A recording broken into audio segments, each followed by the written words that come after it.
Welcome students to YouTube channel B Ed entrance Darshan Sarani. आज हम discuss कर रहे हैं 2011 प्रीवियस ईयर बीएड एंट्रेंस के क्वेश्चन पेपर से खंड बा हिंदी भाषा का सेक्शन। निर्देश प्रश्न संख्या 51 से 55 निम्नलिखित अवतरण पर आधारित 5 प्रश्न दिए गए हैं। अवतरण को ध्यान से पढ़िए तथा प्रत्येक प्रश्न के उत्तर के लिए दिए गए 4 विकल्पों में से उचित विकल्प का चयन कीजिए तथा निर्देशानुसार चिन्ह लगाइए। राष्ट्र के सर्वांगीण विकास के लिए चरित्र निर्माण परम आवश्यक है। जिस प्रकार वर्तमान में भौतिक कार्यों का निर्माण कार्य अनेक योजनाओं के माध्यम से तीव्र गति के साथ संपन्न हो रहा है, वैसे ही वर्तमान की सबसे बड़ी आवश्यकता यह है कि देशवासियों के चरित्र निर्माण के लिए प्रयत्न किया जाए। उत्तम चरित्रवान व्यक्ति की राष्ट्र की सर्वोच्च संपदा है। जनतंत्र के लिए तो यह एक महान कल्याणकारी योजना है। जन समाज में राष्ट्र, संस्कृति, समाज एवं परिवार के प्रति हमारा क्या कर्तव्य है, इसका पूर्ण रूप से बोध कराना एवं राष्ट्र में व्याप्त समग्र भ्रष्टाचार के प्रति निषेधात्मक वातावरण का निर्माण करना ही चरित्र निर्माण का प्रथम सोपान है।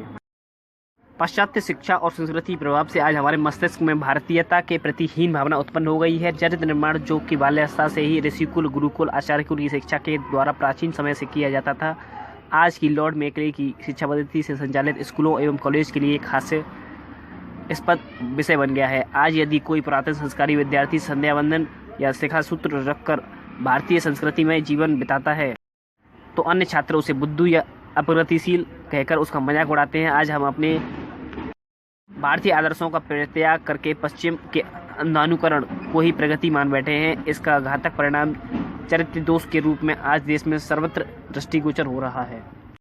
क्वेश्चन 51 स्टूडेंट्स, इस पैसेज पर आधारित आपसे पूछा गया चरित्र निर्माण की परम आवश्यकता है। इसका आंसर है ऑप्शन बी, राष्ट्र के सर्वांगीण विकास के लिए।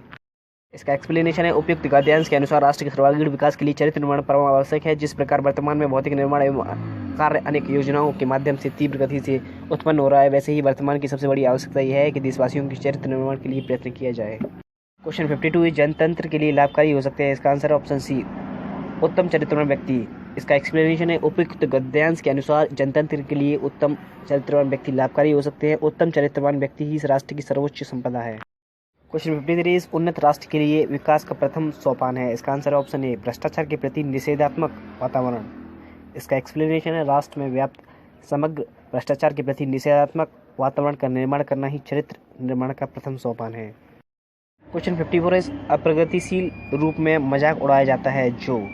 इसका आंसर ऑप्शन डी, भारतीय संस्कृति में जीवन बिताता है। इसका एक्सप्लेनेशन है उपयुक्त गद्यांश के अनुसार आज जो व्यक्ति पुरातन संस्कारी विद्यार्थी संध्या वंदन या शिखा सूत्र रखकर भारतीय संस्कृति में जीवन व्यतीत करता है तो अन्य छात्र उसे बुद्धू या अप्रगतिशील कहकर उसका मजाक उड़ाते हैं। आज हम अपने भारतीय आदर्शों का परित्याग करके पश्चिम के अंधानुकरण को प्रगति मान बैठे हैं। क्वेश्चन 55 भारतीयता के प्रति हीन भावना का कारण है। इसका answer option B, Lord Macaulay की शिक्षा पद्धति। इसका आंसर ऑप्शन बी है। इसका एक्सप्लेनेशन है भारतीयता के प्रति हीन भावना का या हीनता के भाव का कारण लॉर्ड मैकाले की शिक्षा पद्धति है। पाश्चात्य शिक्षा और संस्कृति का प्रभाव आज हमारे मस्तिष्क पर इस तरह छा गया है कि ऋषिकुल, गुरुकुल तथा आचार्य की शिक्षा में पुरातन तथा अप्रगतिशील प्रतीत होता है तथा इसके प्रति हीन भावना उत्पन्न होती है। नेक्स्ट क्वेश्चन इज निर्देश प्रश्न 56 से 58 नीचे दिए गए शब्दों के सही संधि का विकल्प चुनिए। 56 में आपसे पूछा गया क्वेश्चन में सदैव। इसका आंसर ऑप्शन डी, वृद्धि संधि। इसका एक्सप्लेनेशन है सदैव में वृद्धि स्वर संधि है। यदि आ अथवा आ के बाद ए अथवा ए हो तो दोनों को मिलाकर बड़े ए, और यदि ओ अथवा बड़े ओ हो तो दोनों को मिलाकर बड़े ओ हो जाता है। सदैव का संधि विच्छेद सदा एव होता है। नेक्स्ट क्वेश्चन 57 इज महर्षि। इसका आंसर ऑप्शन डी, गुण संधि। इसका एक्सप्लेनेशन है जब आ या बड़ा के उपरांत लघु दीर्घ बड़ी ई या बड़ा ऊ या ऋषि आए तो दोनों के स्थान पर क्रमशः ए, ओ या अर हो जाता है, वहाँ गुण संधि होती है। महर्षि का संधि विच्छेद महाप्रस ऋषि होता है। क्वेश्चन 58 इज निसंदेह। इसका आंसर है ऑप्शन सी। इसका एक्सप्लेनेशन है विसर्ग के साथ स्वर अथवा व्यंजन के योग से जो विकार उत्पन्न होता है विसर्ग संधि कहलाती है। यदि विसर्ग के बाद सा, पा या सा आए तो विसर्ग अपने मूल रूप में बना रहता है या उसके बाद का वर्ण हो जाता है। निसंदेह का संधि विच्छेद नि प्लस संदेह होता है। स्टूडेंट्स, इसके आगे के क्वेश्चंस आप बीएड एंट्रेंस दर्शन सरणी यूट्यूब चैनल की प्लेलिस्ट सेक्शन में जाकर चेक कर सकते हैं। सब्सक्राइब करने के लिए शुक्रिया।